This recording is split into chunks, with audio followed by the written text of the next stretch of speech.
Kaya today, gumawa ng aksyon upang magsimula. So, magre-respond po daw tayo, tapos may word na now, ngayon. So, ang ating words to ponder po ay galing sa Matthew 4 verses 18 to 20. Hayaan niyo pong basahin ko. As Jesus was walking beside the Sea of Galilee, he saw two brothers, Simon, called Peter, and his brother Andrew. They were casting a net into the lake, for they were fishermen. Come, follow me, Jesus said, and I will send you out to fish for people. And at once, they left their nets and followed him. Going on from there, he saw two other brothers, James, son of Zebedee, and his brother John. They were in a boat with their father Zebedee, preparing their nets. Jesus called them, and immediately they left the boat and their father and followed him. Ngayon, tignan po natin, sino po ba itong apat po na first disciples po ng Panginoon? So, again, sila po si Simon or si Peter, ang kapatid niya po si Andrew, at ang magkapatid din po na si James and John. So, sabi po sa scripture, sila po daw ay fishermen. At yun po, natuturing po natin na sila po ay mga ordinary people. All God's people are ordinary people who have been made extraordinary by the purpose He has given them. Nangusap sa akin ng Panginoon at gusto kong i-share sa inyo, ano-ano ba itong mga reason natin? Ano-ano po ba yung mga common excuses natin kung bakit hindi po ba tayo agad nakaka-response kagaya po ng apat na disciples po na ito? Ano po? Ang number one sa list ko po is ito. Wala akong time eh. Hindi pa ako ready. Wala pa akong skills and talent para dyan, bro.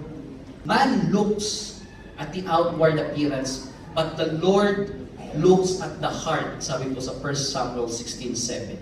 Others. Ano yung others? Sa others, baka po ganito ang inyong reason. Baka ganito, Lord, wala akong pera. Bro, matanda na ako para dyan, utoy.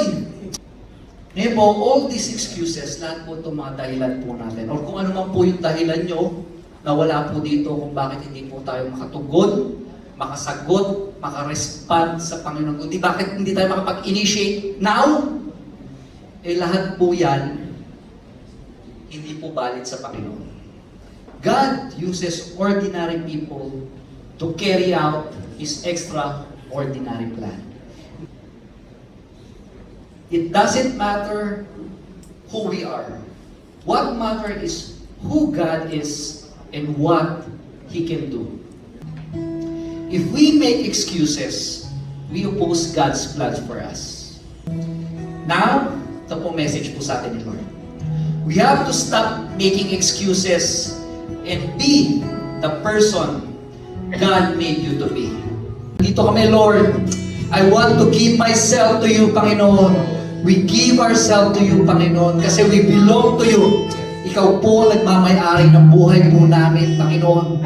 Lahat po ng pinapagawa niyo po sa amin, lahat po ng pinag-uutos po niyo sa amin, yes and amen ang aming sagot, Panginoon. Mga excuses po namin, itinatabi na po namin, itinatapon po namin, Panginoon. Patawarin niyo po kami, Lord. Sorry, Panginoon, kung kami po ay naging makasarili. Inuuna po namin ang ibang bagay, Panginoon. Patawarin niyo po kami kung hindi po kayo ang prioridad po namin. But ngayon, Panginoon, salamat po sa mensahe po ninyo, salamat po sa reminder po ninyo na kayo po dapat ang mauna, Panginoon.